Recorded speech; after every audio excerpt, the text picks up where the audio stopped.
আমার বন্ধুর কাশ্মীরে বেড়াতে গেছিল। তো ওখান থেকে একটা সাদা রঙের শালের চুড়িদার এনেছে। তো এবার সাদা রঙের শালের চুড়িদার, তার ওড়নাটার মধ্যে দেখো কোনো কাজ নেই, একদম সাদা, পুরো সাদা। তো সে আবার আমাকে দিয়েছে যে তুই একটা কিছু করে দে। আমি কি করব ভেবেই পাচ্ছি না, যে সাদাটার উপর আমি কি দিয়ে ফোটাবো ওর ওই শালের চুড়িদারটা। কিন্তু দেখো করতে তো হবেই, বন্ধু বলে কথা। সে আবার বলেছে আমাকে, ছাড়া তো যাবে না। তো দিলাম রাঙিয়ে। এবার কি বলতো, শাল তো, এটা তো আর কটন কাপড় নয়। রং ধরছেই না, জানো তো, এত স্প্রেড করছে, এত খাটনি এটা করতে হয়েছে আমার। দেখো, একবার এদিক দিয়ে একবার ওদিক দিয়ে চারিদিক দিয়ে চেষ্টা করছে যাতে রং স্প্রেড না করে। দুই হাতেই আঁকতে শুরু করেছে, ডান হাত বাঁ হাত সব হাতেই আঁকতে শুরু করে দিয়েছি। তো এই হলো বন্ধুত্ব। বন্ধুর জন্য একটু খাটনি তো করাই যায়। তোমরা কি বলো? বন্ধুর জন্য খাটবো না এমনটা হতে পারে? আমাদের এইরকমই বন্ধুত্ব। আমাদের না হয় দেখা, না হয় রোজ কথা, না হয় রোজ আমরা একে অপরের সাথে কোথাও বেরোচ্ছি, কোনোটাই কিন্তু রোজ হয় না। রেগুলার ওয়েতে আমাদের বন্ধুত্ব নয়। তবু আমাদের আত্মিক একটা টান।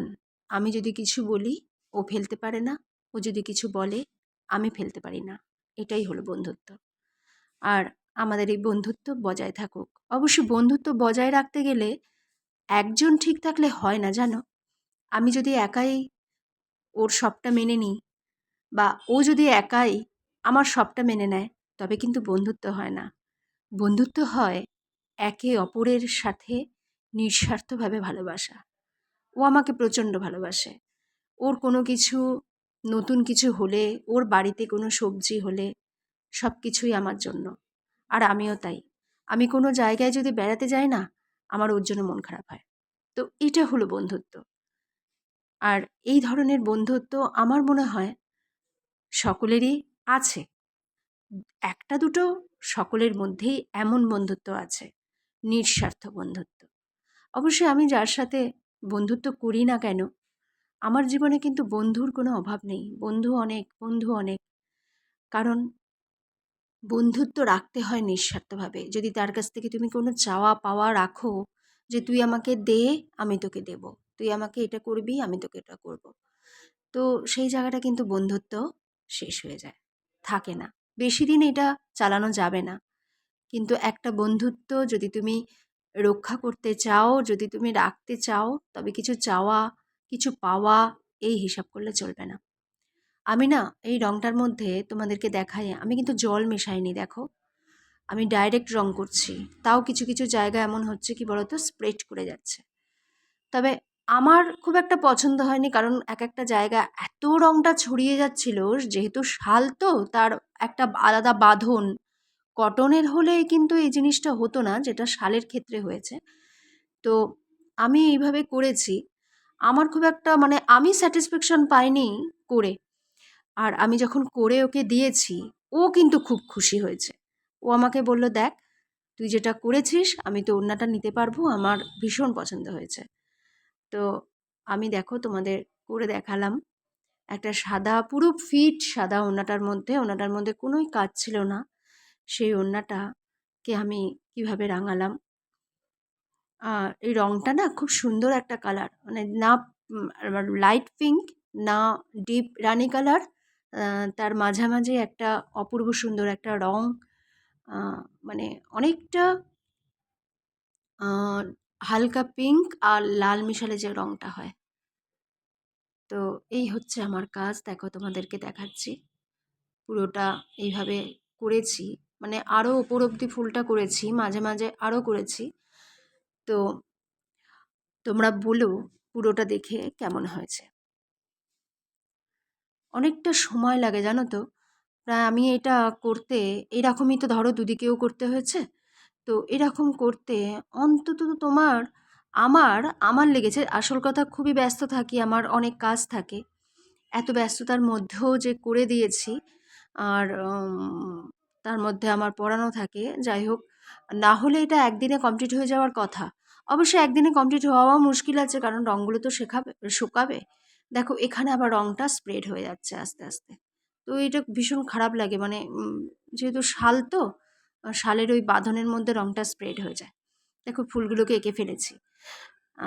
দেখো এরপরে কি করব, হলুদ রং নিয়েছি। কিন্তু এখানে কিন্তু না ডাইরেক্ট রংটা নিতে হবে। আবার কি বলতো, সমস্যা একটাই, তুলি তো আবার ডাইরেক্ট রঙে না এগোতে চায় না, আটকে যায় প্রচণ্ড পরিমাণে। কিন্তু এখানে তুমি জল মেশাতে গেলেই রঙটা স্প্রেড করে যাবে, এমনই অবস্থা। তাও ধৈর্য ধরে সহ্য করে একটু সময় নিয়ে হাতে এইভাবে একটা জিনিস রাঙিয়ে তুলেছি। দেখো তোমরা সম্পূর্ণটা দেখে বলো কেমন হয়েছে। আমার বন্ধু বড্ড খুশি হয়েছে। আর আমার তো কাজই তাই, আমি আবার এইসব করতেও বড্ড ভালোবাসি। প্রচুর শাড়ি করেছি জানো, ফেব্রিক করে করে এত শাড়ি করেছি, অনেক অনেক শাড়ি করেছি। আর সেই শাড়িগুলো একটা সময়তে বিক্রিও করেছি। তবে এখন আর হয়ে ওঠে না, সময়ের অভাবে করে উঠতে পারি না। তো পুরোটা হলুদ দিয়ে রাঙিয়ে দিলাম। দেখো মাঝে রানী কালার ফুলের মাঝঘের হলুদ বিন্দু, এই উল্টে গেছে দেখো। নানান রকমভাবে করেছি জানুন তো, এদিক ওদিক এদিক ওদিক এদিক ওদিক, মানে মোবাইল ধরার জায়গাটা ব্যাপার। তো এর মধ্যে দিচ্ছি দেখো সবুজ পাতা, কেমন লাগছে বলো তো, বেশ রঙিন ব্যাপারটা লাগছে। এই দেখো খুব কষ্ট জানো তো, মানে রঙগুলো করতে এরকম মনে হচ্ছে আমি ফটাফট ফটাফট টানছি, কিন্তু ফটাফট ফটাফট হয়নি কিন্তু ব্যাপারটা ব্যাপারটা অনেক সময় লেগেছে। মানে কিছুতে আসছেই না, মানে তুলির টান কিছুতে হচ্ছে না। ওই দেখো ওই জায়গাটা দেখছো, একটা জায়গা কেমন স্প্রেড করে গেছে, রঙটা স্প্রেড করে যাচ্ছে। ওটা কিন্তু ওড়নাটার ধারে করে দিয়েছি। এবার আবার ওড়নাটার একটু মিডিল থেকে তুলছি, কারণ পুরো ওড়নাটাই তো সাদা না, একেবারে ভীষণ সাদার মধ্যে এটা করা, তো বড্ডই একটা কষ্টকর হয়ে যায়। তো দেখো তোমরা কেমন হয়েছে আমার কাজ। যদি ভালো লাগে তাহলে অবশ্যই কিন্তু একটু লাইক কমেন্ট করে সাথে থেকো।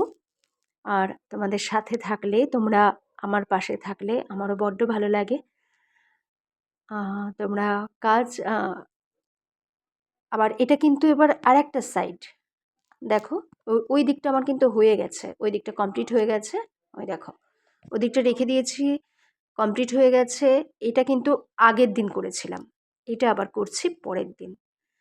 একটা দিকটা করা হয়ে গেছে, কিন্তু বেশি করে উঠতে পারছিলাম না জানো না, এত রং স্প্রেড করছে, এত রং স্প্রেড করছে, কিন্তু বড্ড সাবধানে সাবধানেই এভাবে এগিয়েছি। বলো তো ওই দিকটা কেমন লাগছে, মানে পুরোটা তোমাদের